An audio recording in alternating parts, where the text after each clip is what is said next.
Algumas empresas procuram uma solução mágica para trazer inovação ao seu negócio. Algumas empresas acreditam que o segredo do sucesso está na tecnologia.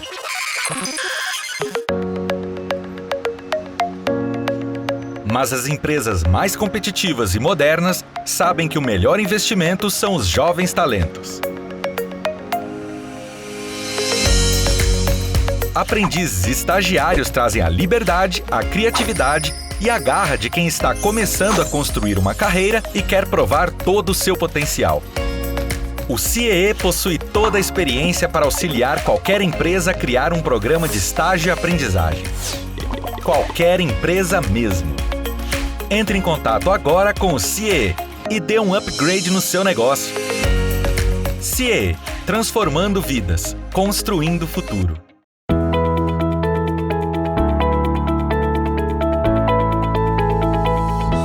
Olá, eu sou Adalberto Piotto e seja bem-vindo ao Pensando Brasil aqui pela TV CIEE. Meu convidado hoje é o professor de língua portuguesa, Pasquale Cipro Neto.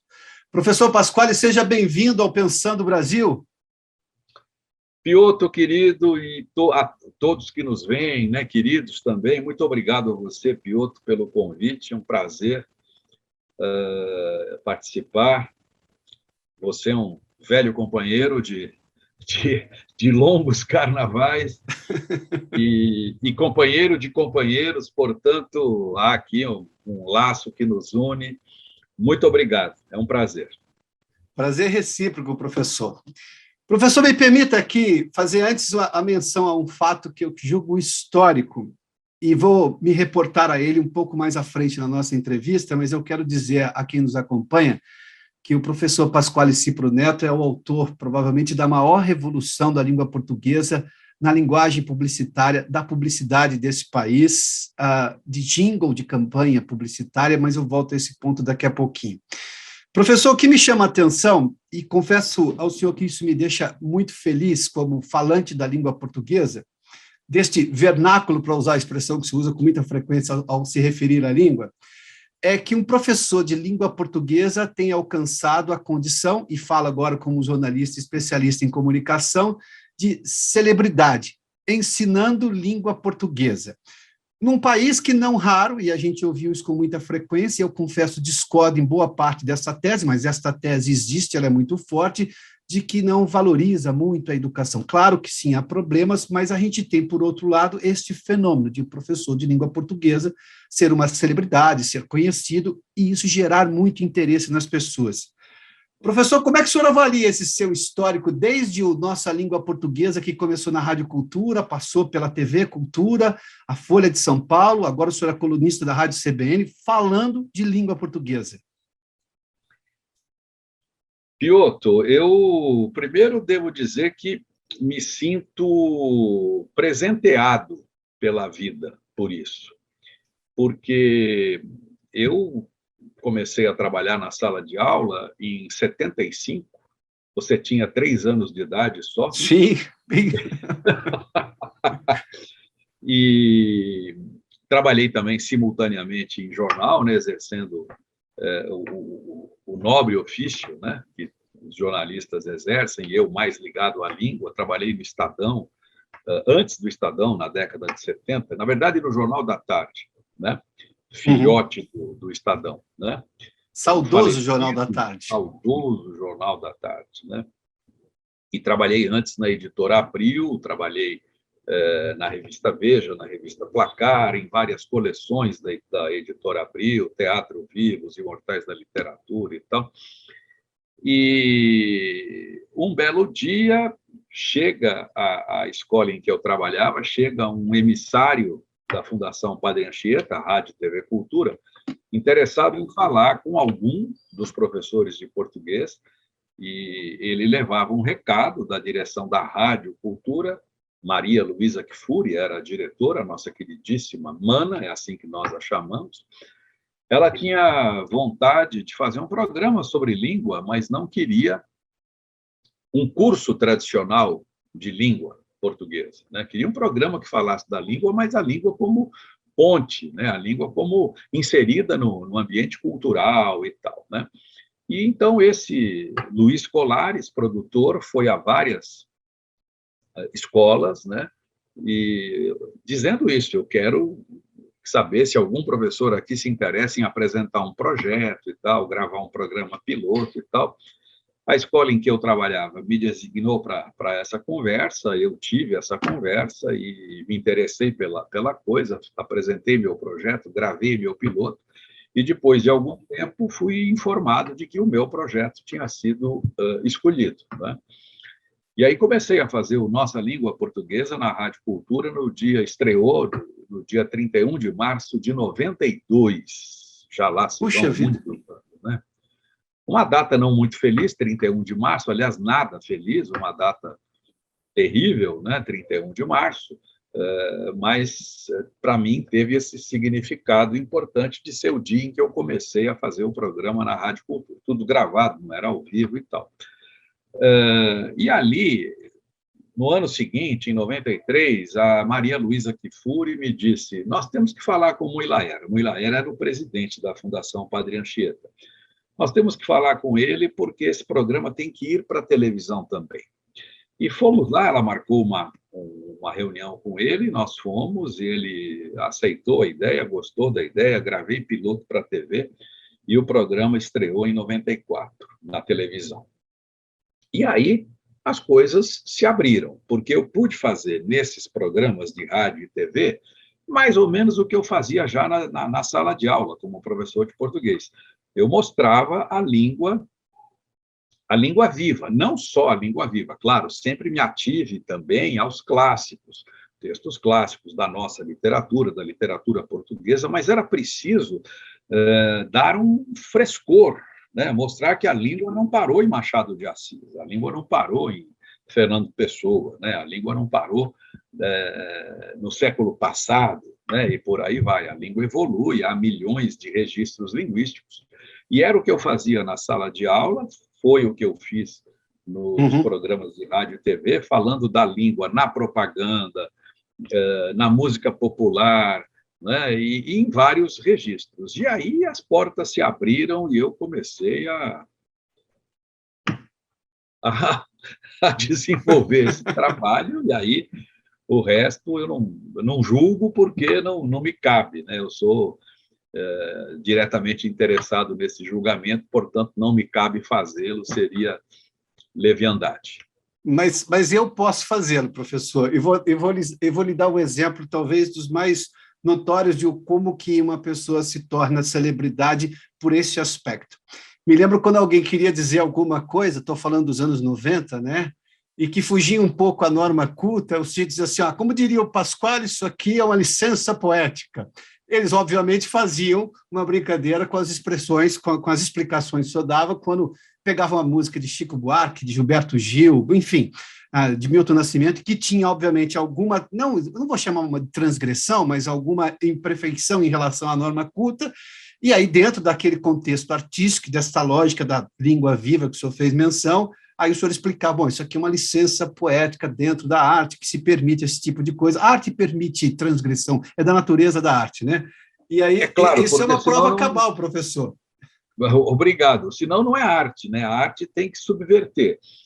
Mas para subverter é preciso conhecer o código que vai ser subvertido, não é? E eu sempre fiz questão de mostrar isso no meu trabalho, que não há o certo e o errado, há o adequado e o inadequado. Na situação X, o adequado é tal, na situação Y, o adequado é tal. A língua é um grande guarda-roupa, a gente abre as portas desse guarda-roupa e escolhe a roupa de acordo com a situação. Então, aquilo que é cabível numa letra de música, por exemplo, não é cabível num relatório técnico, num texto científico, e por aí vai. São situações totalmente diversas e a gente não pode achar que o sujeito vai com a mesma roupa a todos os lugares. Ninguém usa a mesma roupa para ir à praia e para ir ao tribunal, né? Este exemplo, se eu não me falha a memória, este exemplo o senhor fez, acho que numa das explicações do Nossa Língua na Cultura. Mas vamos lá. Quando é que chegou o convite do McDonald's ou da agência que fazia propaganda para o McDonald's para o senhor corrigir. Aliás, eu sei que o senhor foi chamado e falou: eu vou desde que eu possa corrigir o jingle. Para quem não se lembra, o McDonald's tinha um jingle extremamente popular. Eu tinha vindo a São Paulo e passei, acho que, se não me engano, foi no centro da cidade, eu acho que não na São João, ou na República, acho que na Avenida. Eu creio que sim. Bom, enfim, é perto da Praça da República. E tinha lá uma promoção que, se você cantasse o jingle do McDonald's, você ganhava um Big Mac. Então, você tinha que cantar 2 hambúrgueres, alface, queijo, molho especial, cebola, picles, um pão com gergelim. Muito bem. O professor Pasquale, agora eu prometi no começo da conversa, vou contar agora. O professor Pasquale foi chamado e falou: desde que eu possa fazer uma correção. Hambúrguer é um anglicismo, sim, um estrangeirismo da língua inglesa, mas que já foi aportuguesado. E aí ficou 2 hambúrgueres, alface. A pronúncia dos 2 hambúrgueres, professor, era das coisas mais impagáveis que eu já vi na língua portuguesa, no ensino da língua portuguesa, viu? Olha, isso que você relata é uma parte da história, né? Porque, na verdade, eu fui procurado, a agência era a Taterca, do Dorian Taterca, um grande publicitário, um monumental publicitário, e a Taterca me procurou para participar dessa campanha publicitária, isso foi em 97, e o Taterca, o Dorian, o Dodi, né? A gente chama de Dodi, né? O Dodi escalou uma pessoa da agência, a Salma, para me caçar. Aí, um belo dia, eu saio da Folha de São Paulo. Eu fazia muita coisa na Folha de São Paulo, eu não era só colunista, eu trabalhava no programa de qualidade, né, do jornal. E, em suma, eu saio, já eram 9 e tanto da noite, por aí, abrem-se as portas do elevador, eu passo ali pela catraca, há uma moça que queria falar comigo. Eu sou da agência tal, não sei quem, e meu chefe quer falar com você, com o senhor, sei lá como é que ela disse. E eu disse: qual é o assunto, né? Tudo bem, do que se trata, né? Não posso dizer, tem que ir lá, tem que falar com ele. Eu disse: sei lá, como é que eu vou falar com alguém sem saber o que é? Eu sei que essa novela se arrastou durante um tempo, eu disse para ela: sinto muito e tal, né? Sem saber o que é. Ela disse que não podia dizer, e acho que naquele dia não aconteceu nada. Aí ela tornou, né? Até que ela me disse: não, é de uma agência publicitária que quer falar com o senhor sobre publicidade e tal. Eu falei: vamos lá. Fui. Aí o Dodi disse que era meu fã, que gostava muito do que eu fazia, e que via o programa, e que não sei o quê, e que ele tinha pensado em fazer alguns filmes publicitários com mini dicas de português, né? E que eu participasse disso como roteirista, como autor, como isso, com aquilo. A gente foi, em suma, a gente teve mais umas reuniões e no começo eu não ia participar, eu não ia fazer eu não ia ser o ator dos vídeos, né? Eu seria redator e tal, trabalhando com o pessoal da publicidade, orientando, dando as dicas de como, né, e tal. Aí chegou uma hora que ele disse para mim: olha, eu já testei A, B, C, não sei quem, foi me dando nomes lá que ele tinha testado, atores conhecidos e professores de português, não gostei de nada, eu quero que você faça. Eu disse: pelo amor de Deus, eu não me vejo fazendo, né? Não, tal. Aí eu fiz algumas exigências. Uma delas era, por exemplo, não tocar no sanduíche, não provar o sanduíche, não dizer que o sanduíche é bom ou ruim, nada. Eu vou me limitar ao assunto língua portuguesa. Outra coisa é pegar aquele comercial famoso, 2 hambúrgueres, e dizer que um dos filmes vai ser dizer que não é 2 hambúrgueres, que hambúrguer é uma palavra já portuguesada, o plural é hambúrgueres. Quando eu disse isso, eu falei: ele não vai aceitar, imagine que eu vou, né? Vou dizer que... Ele falou: genial, isso é genial. Que ótimo. correto, aquela coisa, né? A empresa dizendo que ela está no Brasil e não sei o quê, e que, portanto, falei, meu Deus, eu não tenho como escapar, né? Não vou ter como escapar. E aí nós montamos os roteiros, eu tive a assessoria de um publicitário, o Toninho, a gente foi redigindo, foi um trabalho dos infernos para montar os textos e fazer o texto caber num tempo.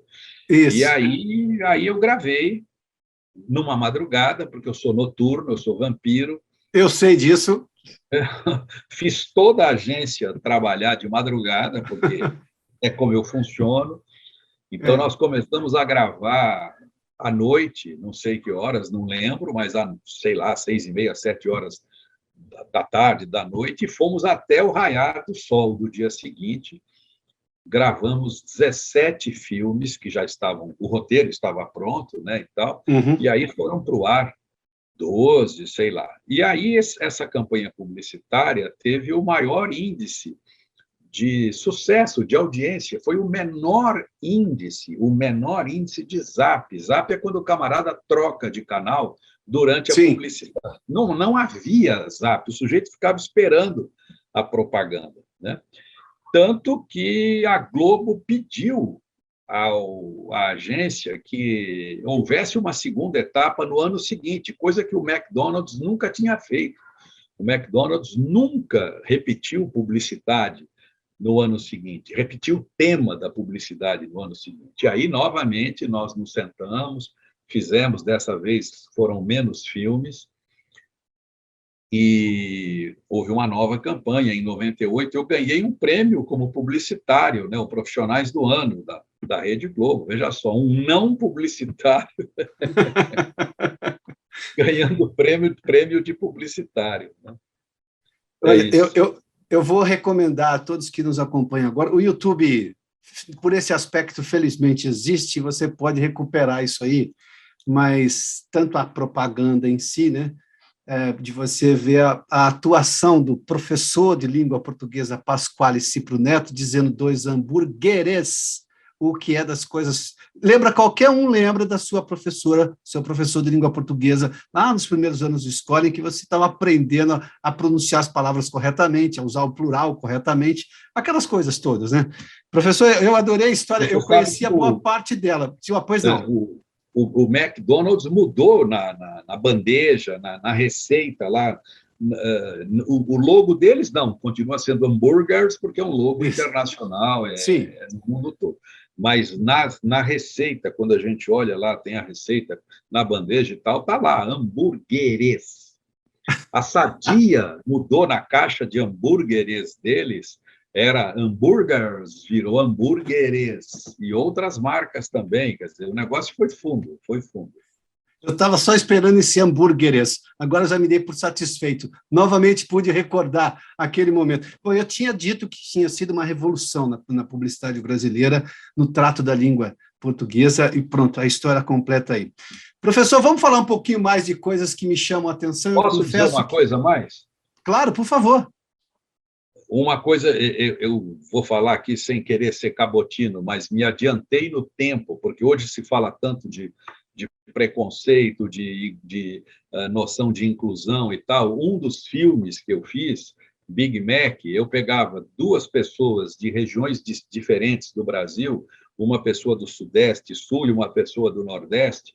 Eu dizia, soletre Big Mac, B-I-G-M-A-C, agora você, B-I-G-M-A-C, e eu dizia, os 2 alfabetos são corretos, você que perturba um filho de nordestino que veio, o McDonald's pagou isso para que eu dissesse isso, você que perturba uma pessoa que eu não usei a palavra bullying, mas, em suma, você que incomoda um menino que vem do Nordeste ou que tem família nordestina e que diz que diz fê, fê e tal, pare com isso, porque tarará, tarará, tarará. Isso, para mim, foi um negócio muito, muito importante. Professor, sobre esse aspecto, inclusive, dia desse eu conversei com a Paula Gonçalves, jogadora de basquete, a Magic Paula aqui, né? Que o senhor poderia dizer que era... Que eu adoro! Que se fôssemos fazer, seria a mágica Paula, né? Mas, enfim, né?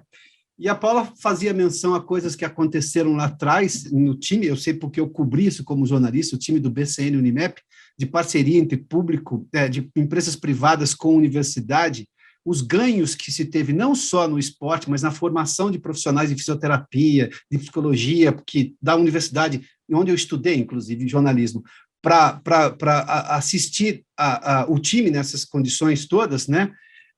Foi gigantesco. Hoje não se vê uma coisa que se fez lá atrás. Você está fazendo uma menção aí, por exemplo, dessa história do... Aliás, eu me lembro de uma frase sua que dizia que o sotaque é a riqueza de uma língua, o que poderia sugerir preconceito para muita gente. O senhor fez menção aí, e o senhor dizia lá atrás que sotaque é a riqueza de uma língua. Eu sei porque eu usei essa expressão 1000 vezes, obviamente que dando crédito, porque isso é um valor jornalístico, mas é fantástico, porque imaginar que um país deste tamanho, gigantesco, com um desenvolvimento que oscila muito, as pessoas iam falar exatamente da mesma maneira. Eu fui morar um tempo na Inglaterra depois, professor, e eu contei isso para minha professora lá. Eu disse a ela, eu falei, olha, eu estou impressionado, porque aqui de uma cidade para outra, com uma diferença de 15 quilômetros, pronunciavam-se palavras de forma muito diferente. E ela dizia assim, mas isso é o orgulho inglês, você não vai mexer nisso jamais. Eu falei, sabe que no meu país, até um professor de língua portuguesa dizer que o sotaque é a riqueza de uma língua, isso era uma questão de preconceito. Era uma razão para você ter preconceito em relação a alguém que falava a mesma língua com um sotaque diferente, ou usando expressões diferentes, né? A história do papagaio, pipa, Maranhão, sei lá, é tudo a mesma coisa, mas, enfim, isso é cultura, né? Eu me lembrei dessa história, o que é fantástico. A sua frase, na época, era sotaque é a riqueza de uma língua, né? Eu me lembro disso perfeitamente. Eu devo ter dito algo semelhante ou igual, que eu sempre disse isso de um jeito ou de outro, em suma, mas é isso mesmo, né? Uma vez um jornalista me perguntou qual é o certo, banana ou banana? Eu disse, o certo é a banana ser gostosa, né? Estar madura para comer, porque verde não é muito bom, não. Estar no ponto, fazer bem à saúde, por aí. De Professor, fato, há brasileiros que dizem banana, há brasileiros que dizem banana, e cada um diz do seu jeito. Isso, pelo amor de Deus, né? Pelo amor de Deus. Bom, eu tenho um assunto que sempre me chamou a atenção, e eu acho que devo isso aos meus professores de língua portuguesa, mas eu sempre tive uma atenção, e me lembro isso desde menino, com relação aos pronomes oblíquos. Eu tenho uma paixão por mesóclises, professor, eu confesso. E vou lhe dizer uma coisa. Quando os meus filhos eram pequenos, antes de irem para a escola, eu tinha a seguinte tese. Bom, eles acabaram de chegar no mundo. O que eles ouvirem primeiro, eles vão reproduzir. E eu corrigia o pegar ele por pegá-lo, né? E eles falavam isso naturalmente. Eu tinha um primo que fazia piada com isso, é só o seu filho que usa pegá-lo em vez de pegar ele, enfim. Isso é uma transformação da língua, porque é muito raro se ouvir hoje. Eu adoro assistir filmes antigos porque a tradução, a interpretação é toda feita numa linguagem mais formal. Então, você tem o uso de pronomes oblíquos, né? Não se vê isso hoje nas novelas brasileiras, não se vê isso hoje com muita... Talvez, se o personagem for assim, se toma esse cuidado, mas normalmente não se tem. Esta perda do pronome oblíquo, ou a substituição dele pelo pronome pessoal, pegar ele, pegar ela, é uma transformação ou é um erro que estamos cometendo e isso não é bom à língua portuguesa? Não, a questão é a seguinte, volto à tese do guarda-roupa, né? Olavo Bilac, no poema Língua Portuguesa, de 1914, em algumas publicações sai 14, em outras sai 15, mas, em suma, há mais de um século, né? Bilac escreveu um poema lindíssimo chamado Língua Portuguesa, e lá pelas tantas, aquele que começa com Última Flor do Lácio. Sim, né? Lá pelas tantas, é maravilhoso, difícil, né? Um poema parnasiano, difícil e tal. Lá pelas tantas, ele usa a expressão oceano largo, porque ele faz referência ao oceano imenso que nos separa de Portugal e, consequentemente, a essa inevitável, né, mudança. Né? O que nós temos no Brasil é o português brasileiro, né, que alguns querem chamar de brasileiro. Não é brasileiro, é português, a vertente brasileira do português. E tudo muda a emissão, né, muda, eu estou mexendo aqui nas bochechas, porque o aparelho fonador se adapta de um outro jeito, muda a emissão, muda o ritmo, muda a melodia da fala, né? A música da fala. Oswald de Andrade escreveu um poema antológico sobre isso, Oswald de Andrade, não Oswald de Andrade, ele ficava louco da vida se alguém o chamasse Oswald. Ele dizia, mas que diabo de modernista brasileiro seria eu sendo Oswald? O que faz todo sentido. Ele dizia, chamem-me Oswald ou Osvaldo de uma vez. Não é? E o Oswald escreveu um poema chamado Pronominais, que diz assim, dê-me um cigarro, diz a gramática do professor e do aluno e do mulato sabido, mas o bom negro e o bom branco da nação brasileira dizem todos os dias, deixa disso, camarada, me dá um cigarro.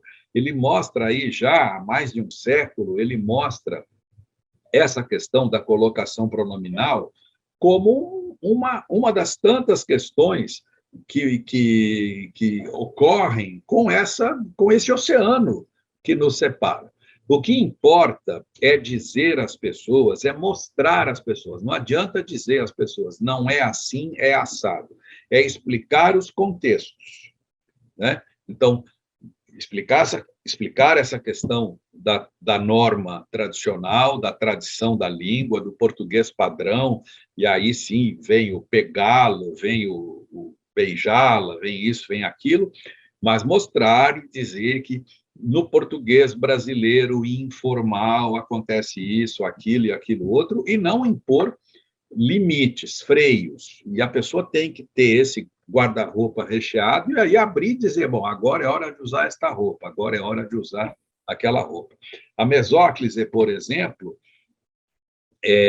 no Brasil, sucumbiu. Hoje em dia, a mesóclise só aparece em textos escritos, alguns, poucos, textos formais, de resto, ela não aparece. Mas até metade do século passado, a gente encontra muito texto escrito por gente do ramo, né? Brasileiros, escritores brasileiros.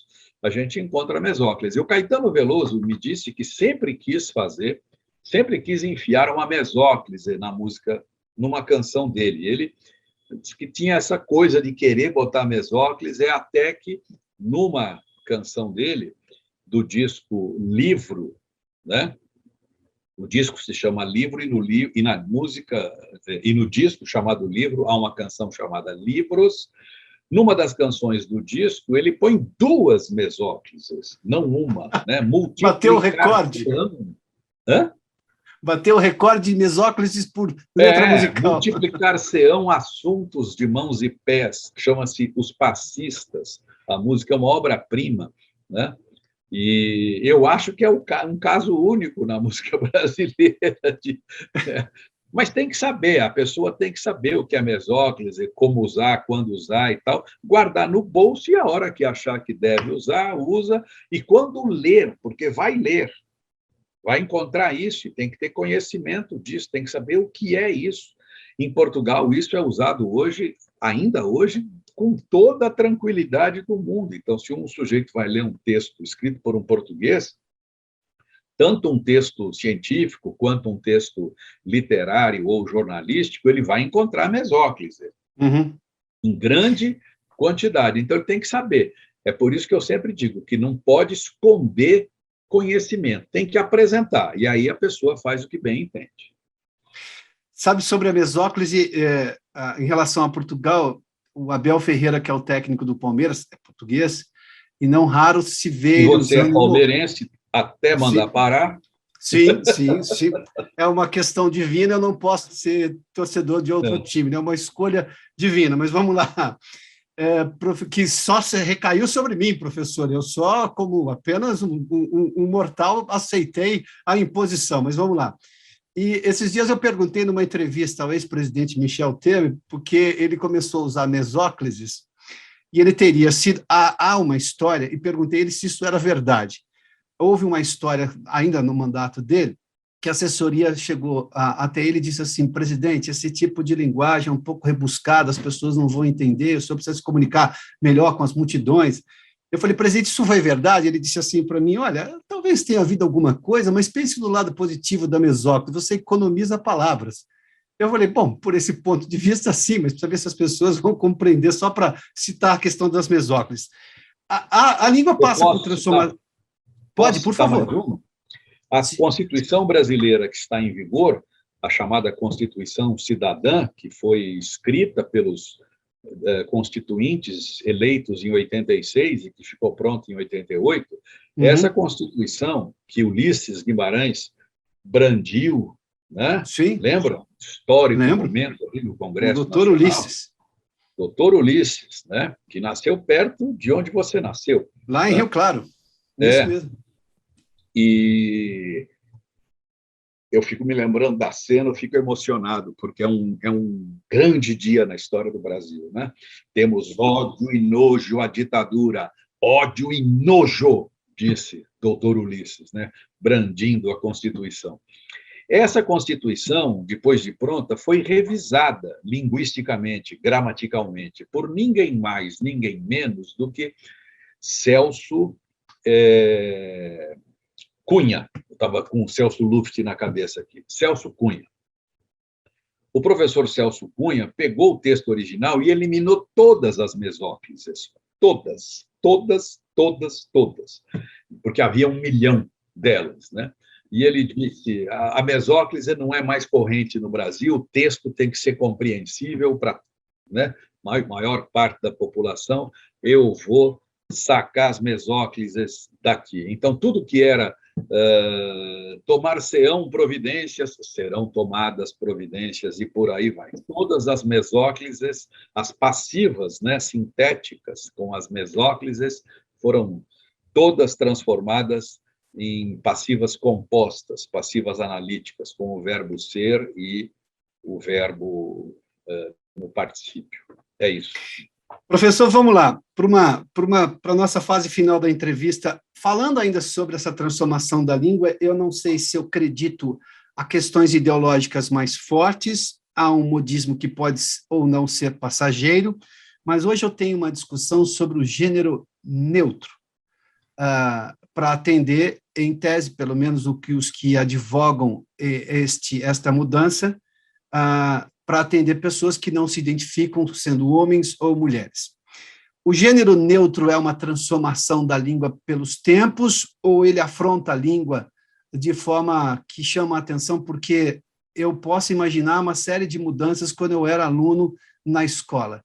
Eu nunca imaginei que haveria uma discussão chamada de gênero neutro, de eu trocar a letra final de um substantivo para que ele, em tese, atendesse a mais pessoas que não pessoas que fossem definidas, como o mundo era naquele momento, homens e mulheres, independentemente da sua lógica de pensar ou escolha que faz sobre outros aspectos. O que é o gênero neutro, na sua opinião, professor? Piotr, você sabe que eu tenho evitado falar desse assunto porque as paixões são muito fortes e a vontade de parar para ouvir é oposta, né? Parece que se a gente toca na coisa por um ângulo, o outro lado já pega todas as pedras e atira, e vice-versa, né? Eu só quero lembrar que a língua é um fenômeno natural, é um processo natural. As imposições, né, não costumam dar certo, né? Lá para trás, quiseram que o futebol se chamasse ludopédio, não deu certo, né? Eu me lembro dessa história também. Pois é, o ludopédio é o futebol, né?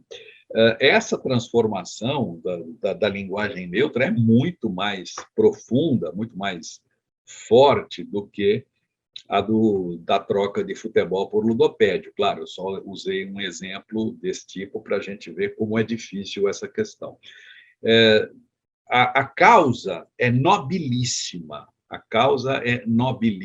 É fundamental, sim, que toda a sociedade se dê conta da realidade. A gente não pode, de jeito nenhum, né, esconder essa realidade, não pode ignorar, né, tudo que acontece sob todos os aspectos, né, com essas pessoas com as pessoas não binárias, né? E que devem, sim, ter o seu espaço reconhecido, respeitado, que são como nós. Eu não sou, né, não binário, mas tenho que ver com todos os olhos, com todo o coração, com toda a alma, tenho que ver a causa, entender isso como um processo natural, é da humanidade, isso, né? Agora, essa questão específica da linguagem imposta, ela esbarra em algumas contradições. Por exemplo, colocar o "é" no final, alunes, né? E o artigo, como é que vai ficar? Ex-alunos? Até porque boa parte das palavras em língua portuguesa são definidas pelo artigo que as antecede, não é? Também. E há essa questão. E há muitas palavras que são iguais para o masculino e o feminino, sempre foram a vida inteira, estudante, viajante, né? E por aí vai. E há palavras que terminam em "a" e são masculinas, o problema, o tema, né? Há palavras que terminam em "o" e são femininas, a libido. É uma questão tão delicada, tão delicada, tão delicada, que o tempo dirá. Não acredito em forçação de barra. Tem que ser assim e tal e tal. Se isso, naturalmente, se acomodar na linguagem das pessoas, se elas começarem a usar isso, e se isso efetivamente vingar, feito.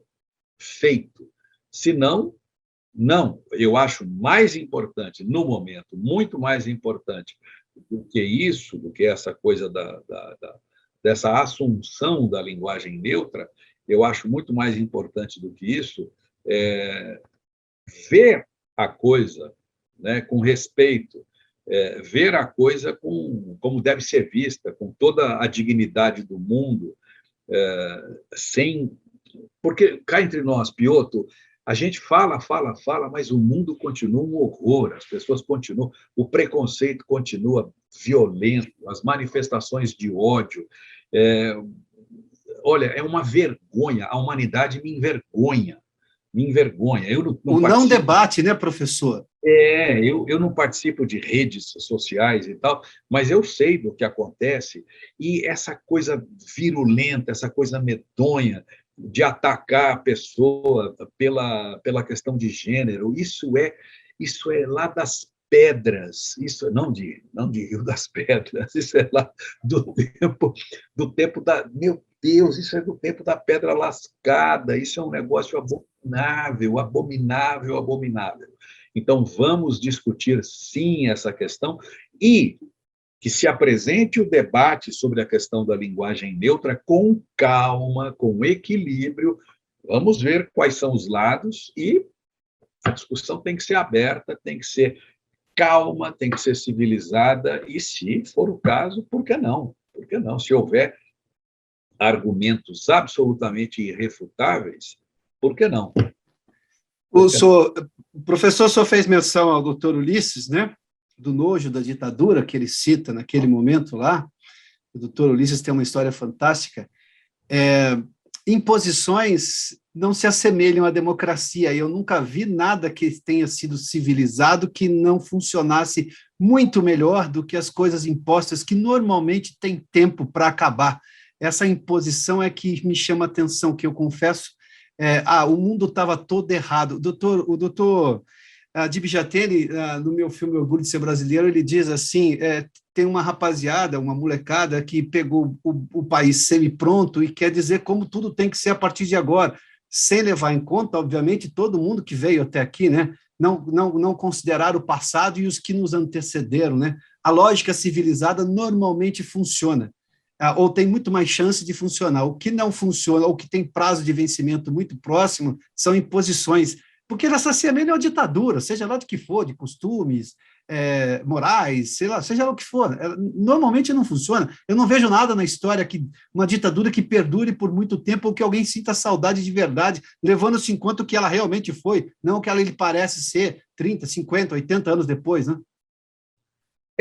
A gente lembra essa história do gênero, por exemplo, já que você tocou em ditadura, há quem diga que, por trás do fato de a gente dizer os alunos, quando a gente se refere a alunas e a alunos, há por trás a ditadura do patriarcado, né?